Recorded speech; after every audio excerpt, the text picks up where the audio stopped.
I'm a natural opportunist. I feel if I see an opportunity, I take it. And also, what do they say? Good luck is hard work combined with opportunity. I still don't really want to settle yet. I'm still so hungry for like bigger and better things. It changed my life. Like I remember before that being kind of uncomfortable with my own body, like being uncomfortable being naked by myself kind of thing. Hello and welcome to the Theatre Art Life podcast, sponsored by ClearComm. ClearComm is the leader in voice communications for theatre and the performing arts. From the Broadway stage to the West End to Cirque du Soleil, ClearComm brings seamless communication solutions to your stage. The Theatre Art Life podcast puts the spotlight on those who create live entertainment around the world, the culture creators and the backstage masters. My name is Kat Landry.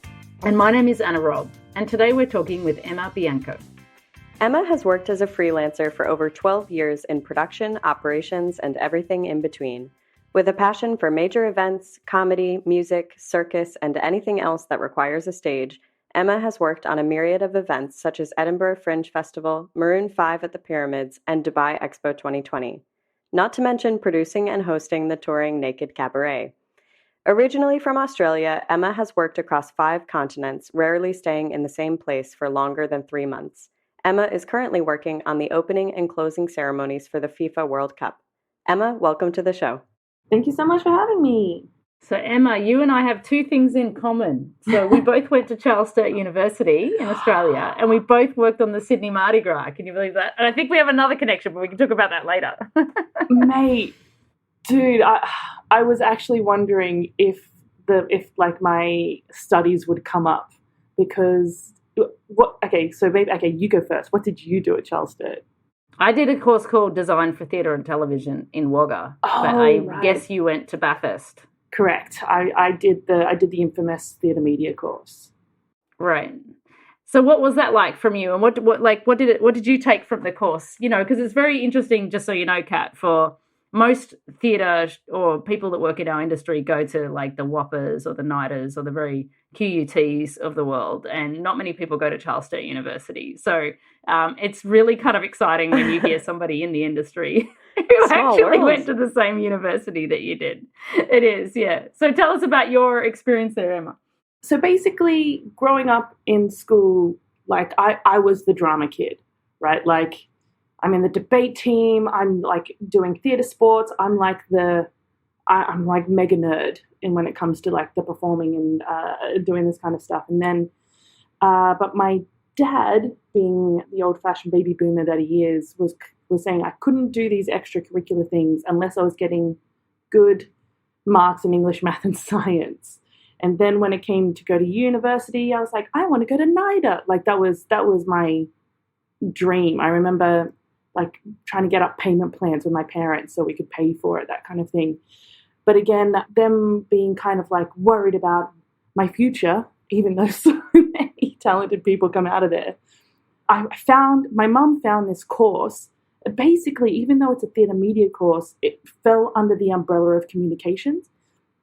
And even though, one reason why it's not, it's got quite a few campuses, but it's 3 hours west of Sydney, over the Blue Mountains. And having said that, there was the best journalism school in the country. Like everyone from Channel 7, everyone from like Channel 9, which is 2 of our 5 channels that we had at the time, all did communications at Charles Sturt. So it was actually a really kind of, I had to get a really high UAI, like a finishing mark. I had to do an audition. I had to do an interview to get into this course, to kind of follow my passion of performing arts, but kind of disguised as his communication degree. And I went there with the intention of wanting to be an actress and do performing. Why I say it's infamous is because the school that was currently run at the time by a guy called Jerry Boland. It was created by a guy named Bill Blakey. It was kind of an excuse. It was the closest thing you could do to Lecoq or Commedia dell'arte. I swear it was. It was this weird mix of. I promise you, I did an assessment that was an acro combat routine. I'm at university literally learning acro combat skills and being marked for it. Another assessment was we split up into groups of 5 and we had to develop a rhyme scheme mumming show that followed a melodramatic kind of plot template and take it around to the local pubs and perform it for actual money. The other thing that Bathurst is famous for is the car race. It has the biggest car race, the Bathurst 1000 V8 car race. So you can imagine us like drama nerd students going around to these pubs at night performing for money. They're super rough. There were some pubs that were banned because some people got spat on. Like, it was such a weird thing. So I went originally wanting to be a performer, but because it is actually quite a broad course, I ended up actually falling more into technical productions and specifically lighting design. Whereas someone else in my course, they kind of focused on script writing. It was such a unique course. It doesn't exist anymore, but at the time won a bunch of awards for how progressive it was. And Jerry Boland has quite the reputation for being a drama teacher. He's got all these papers. But like I said, went to Lecoq and did Commedia dell'arte, was a clown at heart. So it was a really interesting course. I had some reservations about it at the time because you're not creating specialists. You were creating generalists.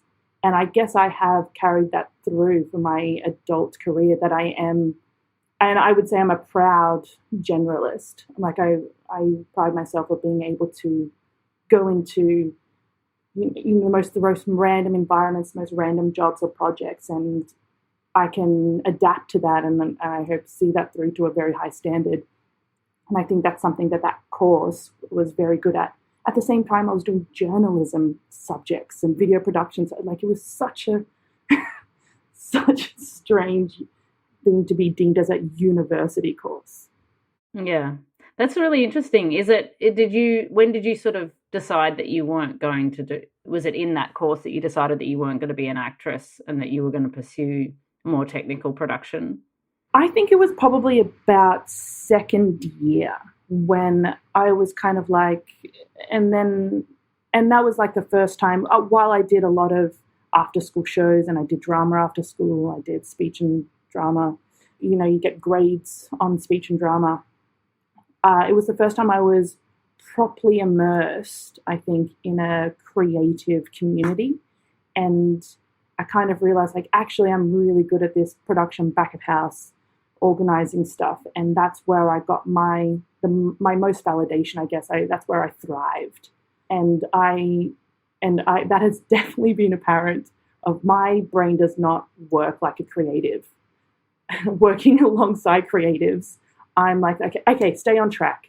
Here's the agenda, stay on agenda. Whereas, like, I think those creatives, the high achiever creatives, they have such a flair for it. And my brain is definitely a little bit more left. Well, that's really interesting. I'm going to let Kat talk about Dubai, but a lot of people that ask me about Australia and transitioning from working in Australia to internationally, how did that happen? So I'm really interested to ask you, how did it happen from you? How did you break away from the Australian market and get into the international market? What was your launching point for that? Yeah, so I had finished uni and I moved back to Sydney for less than 3 months. It's my magic number. And I was working on pretty much anything you could get your hands on, right? Like, when you're that age and you're like, oh, I want to be a part of everything. I want to do everything. So I was doing Sydney Festival. I was a theatre technician at Carriage Works.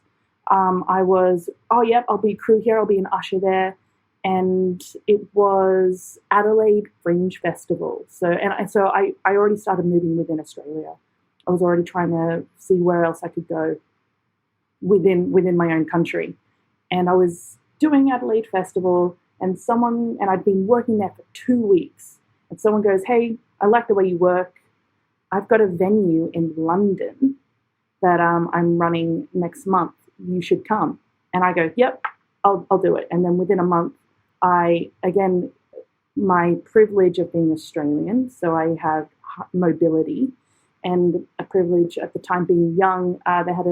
Which they still do. They have a scheme where they increase mobility of young people between the UK and Australia. I was able to use that visa. And I went and I moved to London, and I was in London for a couple of months working on the Spiegel tent in the South Bank for Underbelly. And then Underbelly said, "Hey, we like the way you work. Do you want to come to Edinburgh?" And I was like, "Yes, obviously, that's my dream." So, and then I went to Edinburgh. And then after that, I came back to Australia, did some more Australian circuit. London invited me back the year after. And then I got, again, asked to move to do some freelance work in the Seychelles. So again, yes, there is definitely some like right place at the right time. But also I think just I'm a natural opportunist. I feel if I see an opportunity, I take it.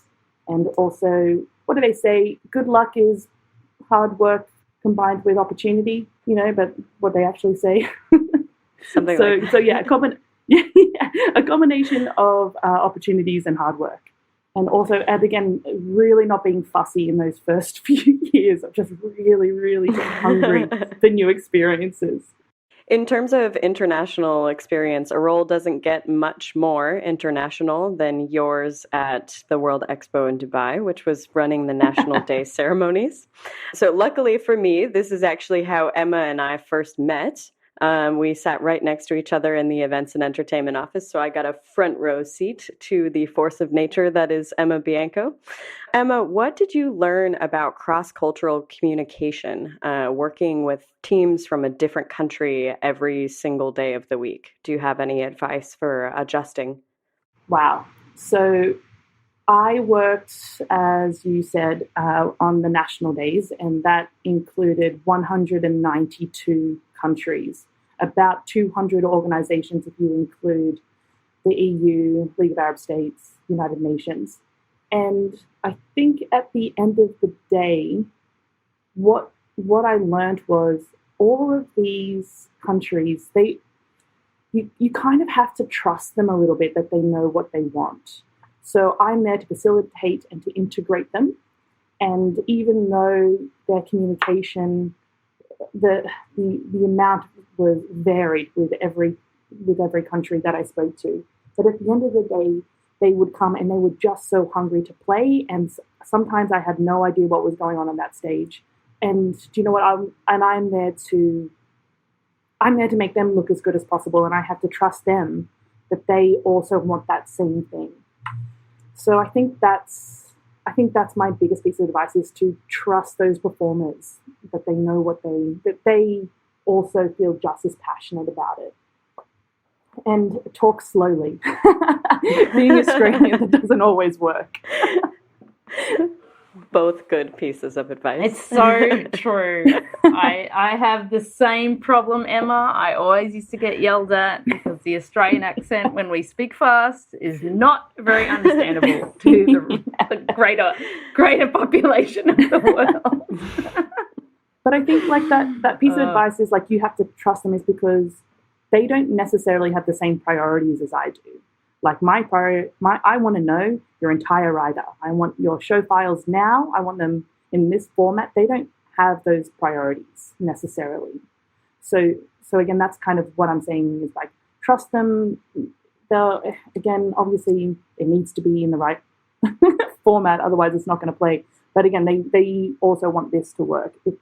That can be the frustration of them. Their process doesn't align with your process. That's all. Yes.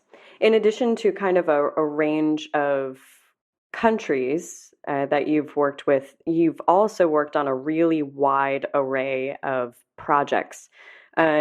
What kind of strategy adjustments do you need to make when you go from, say, producing a Naked Cabaret to organizing events with dignitaries and heads of state? How different are they at the end of the day? Wow, it's like so different. I remember in uni learning. I remember the phrase very clearly. It's always different, but it's always the same. I have learned the hard way that my approach now of going into new projects, especially into new countries, is that you have to assume you know nothing. Assume that I have to trust my ability to learn, and I have to trust my ability to be patient and to communicate, but I have to also walk into that ready to relearn everything I know about being a production manager or being an operations manager, because everyone works so differently. A production manager in one country is like a project manager in another. Like it's just this. It does vary quite a bit. Yeah, I guess that you'd say that, because there's no standardization in the industry, and people are building up arts industries across the world, that those terminologies and those job roles are different. And I think, the fact that you say that your course was quite generalist, do you feel like that plays into your ability to be adaptable to these kind of projects? Because I feel the same way about the course that I did, although, it was a different course, but of the similar stream, Charles Sturt University, it was a generalist training. So you have respect for all the realms of theatrical production, even though you're going to look to master in one. Do you feel like that was a foundation for you being able to be adaptable in these kind of constructs? 100%, and that's what they were telling us at the time as well. Is that they really tried hard not to pigeonhole you too much, and it can be really easy to get pigeonholed, I find, in this industry. And even when you're trying to sidestep, it does mean that you're starting from the beginning. But again, because I tried so hard. It was my ambition to try everything in the industry, in everywhere. So, ticketing, creative, I've done the hosting, I've done the on stage, and now writing my resume, I don't know what to put up the top. Like I just want to say, I'll be anything you want. What do you want? I want to be it, which I am now also. I'm still at the stage where I'm like, what am I going to be when I grow up? Like, I'm still asking myself that question, because I do want to be highly skilled in one thing. I think I want that, but I still feel like there's just so much to do and experience and see and to be a part of. I am lucky that I am now able to take, for the past 5 or 7 years or so, I have been able to be considered a senior, which helps with money, it helps with flexibility, it helps with mobility. But I think I'm ready to take myself to the next step of, okay, if I really want to be a true leader in this industry, I need to maybe start refining my focus a little bit. I think that's quite natural, though, over the first...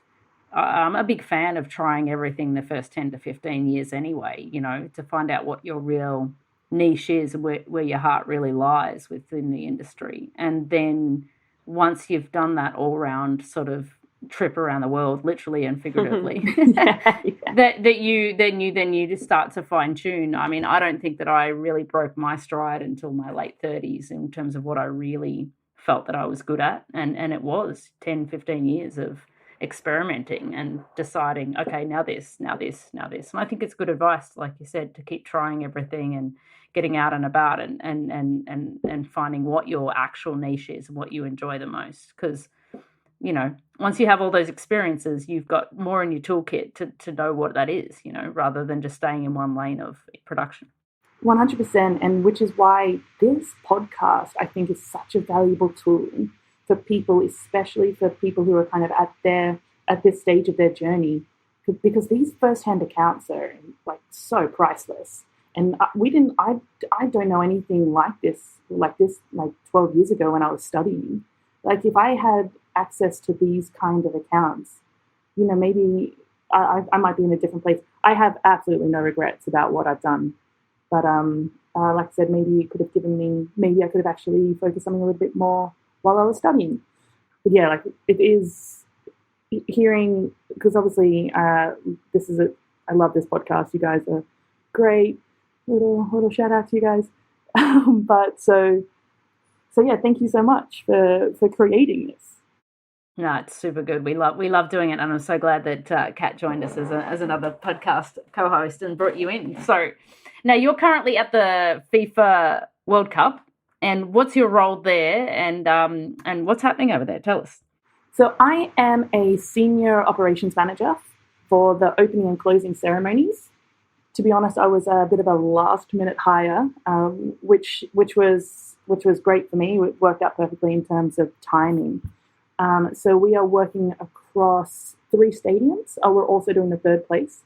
So closing. So we've just finished opening, like maybe a week, 2 weeks ago, and it was exhausting as any kind of major event goes when it opens, like overnights and oh, this thing hasn't arrived. Oh no, delivery, it needs to be rescheduled. So that's now in the past. We're now focusing on closing. There is definitely some creative elements that are yet to be decided, but we're in full swing of that. It's going to be pretty amazing. That'll be on the 18th of December. Not sure when this is going to be aired or how relevant it's going to be once it gets published. So yeah, working in a small team of senior managers, working underneath the incredible Donna McMahon, who has been a wonderful mentor, who is definitely a pillar of strength and patience. I feel like all the best women mentors in my life have been exactly that, like the pillar of strength and patience. I remember being in Underbelly and looking up to Sarah Fleming, who was the operations manager at the time, and just kind of wanting to do everything she did. And remember, like, never heard her raise her voice. Always saw her be calm in like crisis mode. Like she was never in crisis mode, even if there was a crisis going on. And that's something that I feel like Donna is of similar vein. And that's something that I like when I get into those stressful moments. I'm like, remember Sarah, remember Donna. And now a note from our sponsor. The Theatre Art Life podcast is proud to be sponsored by ClearComm. ClearComm is the leader in voice communication since 1968 for theater and the performing arts. When the show must go on, ClearComm is there to keep the team on cue. You can find them at clearcom.com. Go check them out. Emma, could you talk to us about your last 6 months or so? Because you have packed in the wildest variety of projects I think I've ever seen anybody pack into that amount of time. Could you tell us about, we've talked a little bit about Expo Dubai already, but after that you went to the Maroon 5 concert in the Pyramids, and then to Edinburgh Fringe, which I believe involved Naked Cabaret, but perhaps you could elaborate a little bit on that. And now you're at the World Cup. Could you talk to us, what is 6 months in the life of Emma Bianco like? You forgot Venice. I did forget Venice. Please walk us through. Yeah. So yeah, man. So I have done a little bit of work in Egypt, which I love. Egypt can be a trying place to work because, again, their processes aren't necessarily the same as what we're used to. But I was able to work on so Expo is pretty much finished. I've kind of started doing some work on House of Oz, which was a venue in the Edinburgh Fringe that was meant to be a hub for Australian programming and Australian art and Australian culture and Australian food, for which I was the head of production and operations. Coming out of Expos, kind of starting on that, I fly to Cairo for the weekend. I do some operations consulting for a company there called Nacelle, who are kind of like the biggest. They're pretty much the biggest events and kind of party company there. They do the biggest techno festival in the region. They do another music festival called Shorelines, which is on the coast of the Mediterranean up in Alexandria. So I come in, and obviously Egypt is a place where this stuff just does not happen, right? And working in that part of the world was incredibly eye-opening for me. And so I came in and tried to help put in some processes for them. I came in to help them with the Maroon 5 concert, which is super interesting because Egyptians, they don't care about the pyramids. It was really an experience for Maroon 5. You know, apparently, like, I had some Americans be like, I can't believe you're working on that gig. And I was like, oh yeah, where the Egyptians are like, oh yeah, it's kind of like, you know, it's like Edinburgh Castle, it's just in the background there, you know. So again, like for me, I'm obviously super excited to be there, but and all the other Egyptians are like, oh, not enough. So they've only really started to do this stuff at the pyramids quite recently. The first one was Red Hot Chili Peppers, and then they did Black Eyed Peas, and now they've done Maroon 5. Originally, they asked me to go over to Red Hot Chili Peppers, but I wasn't able to go. So I was stoked that I was able to go back. I went to help on the operations team. I ended up working more as a site manager and a production manager, which again is super interesting when you cannot communicate to the crew. So there I am, kind of like, yalla, yalla, to a lot of the crew, trying to get Mojo Barrier in, liaising with the production manager from Maroon 5, who was coming in and asking things to be moved around. So acting as a conduit between those two stakeholders was super interesting. And again, it was fine. Like, seemed so chaotic building up to it, and then it was absolutely fine and incredible and wonderful.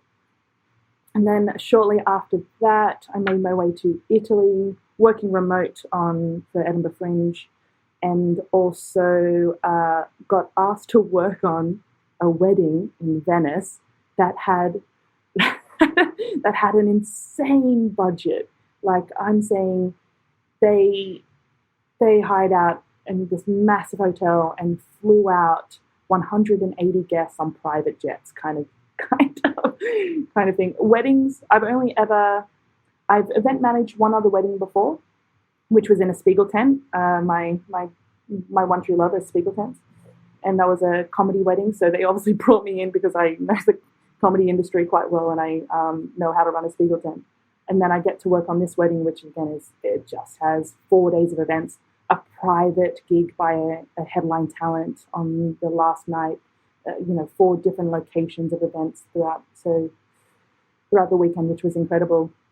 And then after that, I then make my way to Edinburgh, start setting up the Fringe.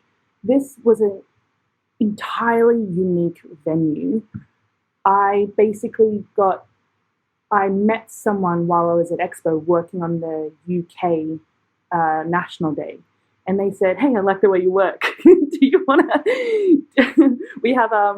I have some people who are setting up an Australian venue for the Edinburgh Fringe. So basically, I made such a big deal about leaving Fringe. I worked for Underbelly, as I mentioned before, from 2012 right up until I started working for Expo at 2019. And I promise you, I made the biggest deal. Going away parties like 5 times a week for the last week. I'm in tears. I'm making speeches. People are getting me gifts. And then that was 2019. 2020, no Fringe. And then I was like, good, I don't want you having any Fringes until I get back. And then 2021, they had a bit of they had a smaller Fringe, which wasn't quite, it definitely wasn't in its former glory. And then 2022, they were like, Fringe is back. And then so is Emma. And so they end up bringing me on as the head of production operations because, again, I'm quite versed at the Australian accent, obviously what Edinburgh Fringe is. So this completely unique venue in its first year of operation, it was only supposed to be a 300-seater venue. I was like, yep, I can do this in my sleep. This will be a nice thing after Expo. But instead, it was one of the highest, most highest maintenance jobs I've ever done. We're doing 8 shows a day. I've got 3 to 4 stage turnarounds and like stage configurations in a day. I've got the program isn't static throughout the 4 weeks. Usually in a fringe venue, if you want to put this kind of this output of shows, if you want to put on 8 shows a day, which is an enormous output, you usually have to make all the shows the same, so you're not reteching. But it was not like that. I only had about 3 resident shows, and everything else changed. We had Mitch Tambo fly in for 2 nights. Mitch Tambo, who is one of our national treasures from Australia. We had Birdie come in. We had John Bell, who is Australia's answer to Ian McClellan, come in to do 3 shows in the middle of the run. Like, it was just always chopping and changing, and it turned out to be like, I can't even, it was something like 30 or 40 individual shows. It was a massive, massive job. And then literally off the back of that, I have now come to Doha to do FIFA. So yeah, other than Expo, I haven't stayed in the same place, in the same city for more than 3 months. I had Adelaide Fringe and Edinburgh Fringe as kind of my anchors, and then I would try and chop and change throughout, again, just looking for a new country, looking for a new gig, looking for the next best, biggest festival to work on. So again, and that's my passion. I mean, one of the most frequently asked questions I get is, I'm doing your job now, I'm just going to ask myself questions, is like, when are you going to settle? Like, do you feel like you need to settle? Are you tired? And at the moment, I was thinking that's kind of why I reached out to Expo and I applied for Expo. I was like, okay, I'm doing all these small gigs. I really need to start upskilling. I really need to start kind of proving my worth. But my answer is still no. I still don't really want to settle yet. I'm still so hungry for like bigger and better things. You do you, I say. I don't think you need to settle because other people are asking you to. Yeah, I just find it. When are you going to settle? Yeah, no, it's not. I don't think that's a thing you need to settle for. I think you got to follow your passions and your heart, because it's what's going to keep you happy. But I do want to know what Naked Cabaret is, so you need to tell us about this. Oh yeah. So I love Naked Cabaret. So I'll tell you how I discovered Naked Cabaret. So one day, we're at Adelaide Fringe, and my friend says to me, hey, there's a show on at 2 p.m. called Naked Cabaret, and it's free for artists and staff passes. Do you want to go? And I go, sure, why not? And we're walking down the street, and my friend goes to me, she goes, I wish I wore better underwear. And I say, why? She goes, well, because people are probably going to see them. And I say, why? And she goes, because I'm about to take them off. And I was like, why? What are we doing? And she's like, do you know where we're going? And I was like, clearly not. Basically, so the premise of Naked Cabaret is that it's just a regular cabaret show, except everyone is naked. The bartender is naked, the tech is naked, the acts are naked, the audience is naked. So I get a lot of questions about the logistics of that. Which is, where do you put your belt pack? Right? Hey, if you're on radio, you can a belt and a radio. I do. You get creative, guys. Come on. So basically, we usually have a bar inside. It's 2 p.m. It's all about being silly, and it's all about kind of desexualizing that, really. And all the proceeds go to charity. And so all the audience sit down, the hosts get up on stage, and they do a little bit of an intro. Part of their intro is hands up if you don't know what you're coming to. And every now and then you get a few hands up. And you're like, okay, well, you're about to find out. And then they play the final countdown, and everybody stands up and takes off their clothes, and they put their clothes on the seat, and then they sit on their clothes. That's a question that I also get asked quite a lot. And then the cabaret is literally just your regular variety bill, like your variety show, mixed bill variety show. We have had burlesque artists do the striptease, but miming it. we've had one of our most notorious, most spoken about acts that we've had is a contortionist. That's I'm a big fan of the contortion acts. So basically, again, being in the circuit, I am talking to Alexis Dubas, who plays a very popular character called Marcel Leconte, if you've heard of him. I was talking to him in Edinburgh like a couple of years after that, and at that point it was just in Adelaide, and I say, you have to bring Naked Cabaret to Edinburgh. It changed my life. Like I remember before that being kind of uncomfortable with my own body, like being uncomfortable being naked by myself kind of thing. And I remember just 10 minutes into that show being like, oh my God, it doesn't matter. Everyone has a body and they're all stupid. This is fine. Because there was just such a variety of people there. There was old and young and big and small, like being like, this is amazing. And I felt really inspired by it. And I approached him and I was like, you please bring it to Edinburgh. I run all the venues here. I'll give you the venue. I'll get you the tech. I'll get you the bar. I just need you to do it. And he said, well, I need a female co-host. Why don't you host with me? I'll only do it if you host with me. And I go, me? And obviously any chance to get a microphone, I'm really fine with. So ended up hosting it with him, and then we've now taken it to a couple of other cities other than that, and it's just always it's always a success. Always come out of it feeling elated and inspired and changed. So yeah, I think I've been doing that ever since like 2014 now, and again, have hosted it at Edinburgh and in Brighton every year since up until the pandemic. Sometimes we'll get, if I'm not in a particular city, we'll have some comedians or performers reach out and ask if they can put it on our behalf, and we're like, of course. And we try and set them up with promotional materials. Obviously, we have a bit of a following. We put it out on our socials. So yeah, if anyone does see it, I so highly recommend going.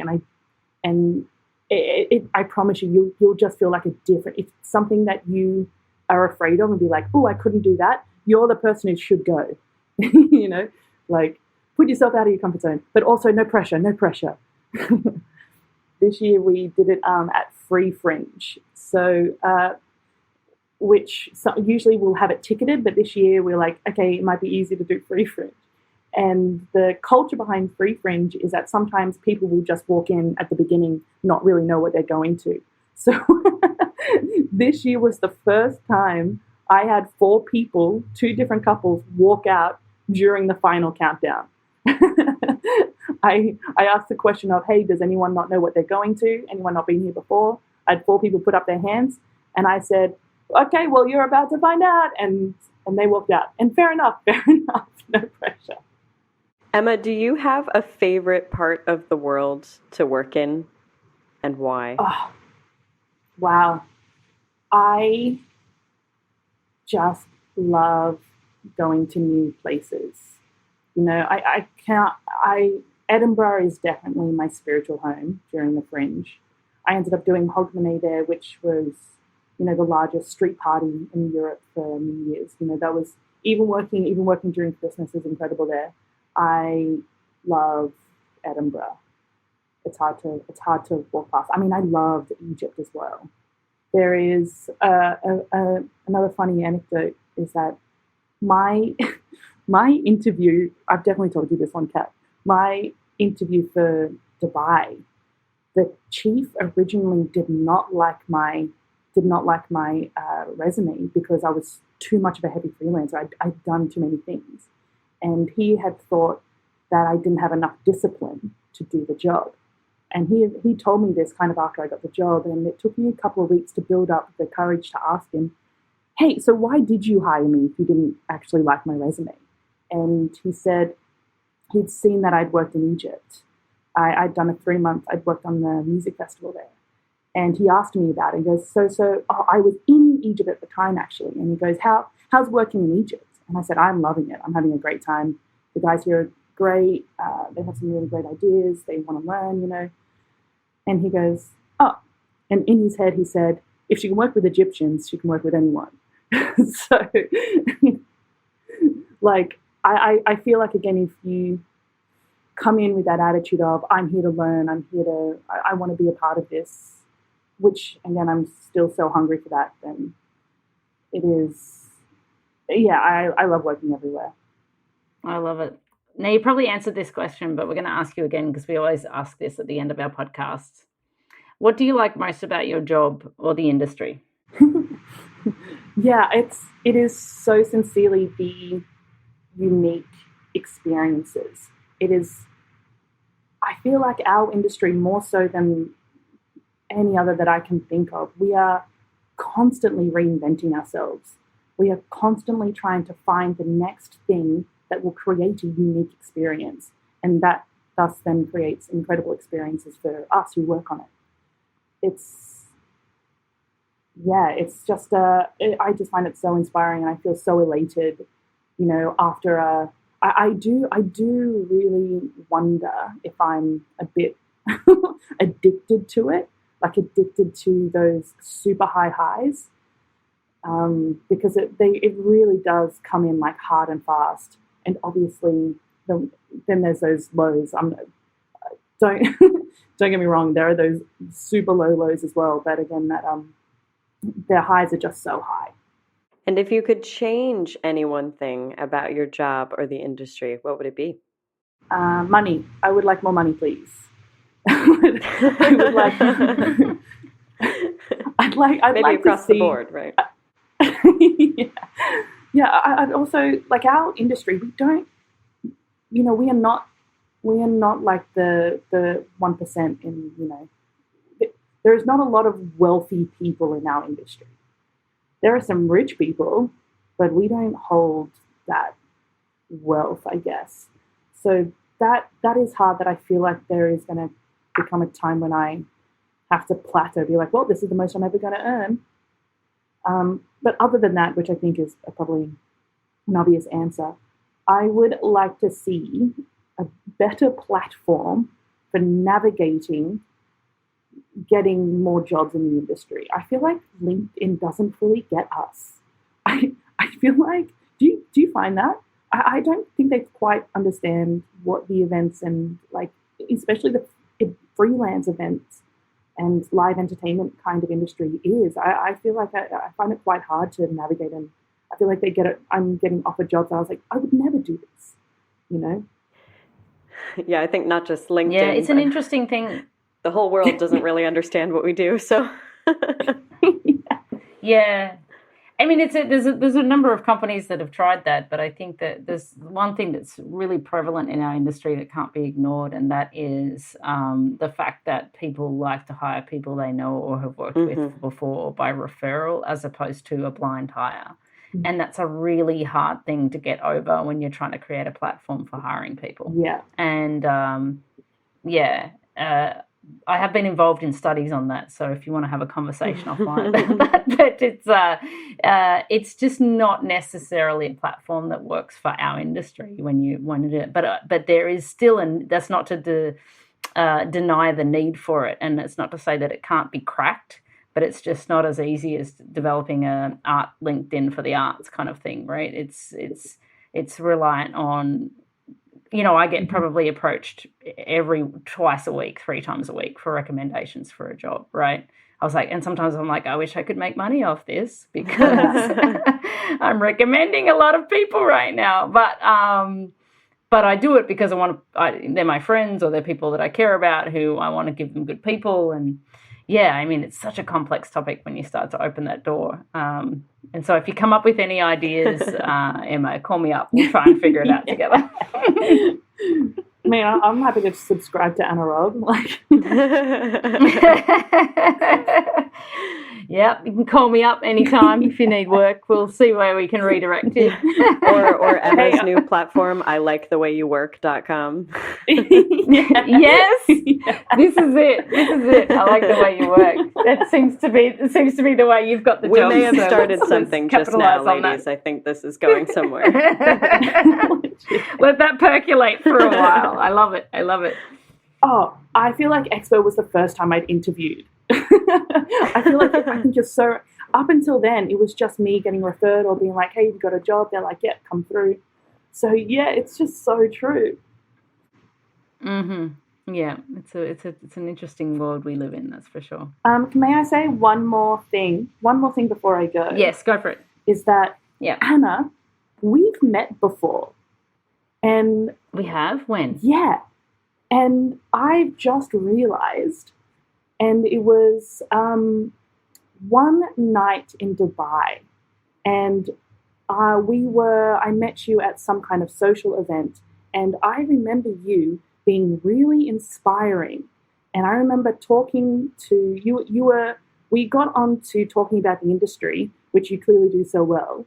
And because I was out with Alicia, and Yes, Alicia Stanley. yeah, and I remember talking. I remember to you. that night. Twist. Yeah, plot twist. Yeah.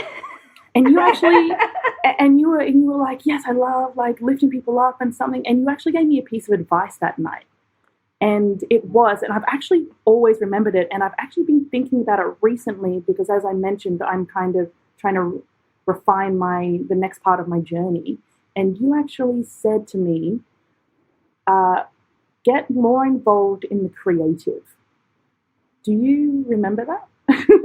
Sorry to put you on the spot. You might not. I don't, but I love that. I love that I said something that you remember about that. I'm very honored. So that's really cool. Yeah. It was like you were talking about how you wish you were getting more involved in the creative from an earlier point of a project planning point of view.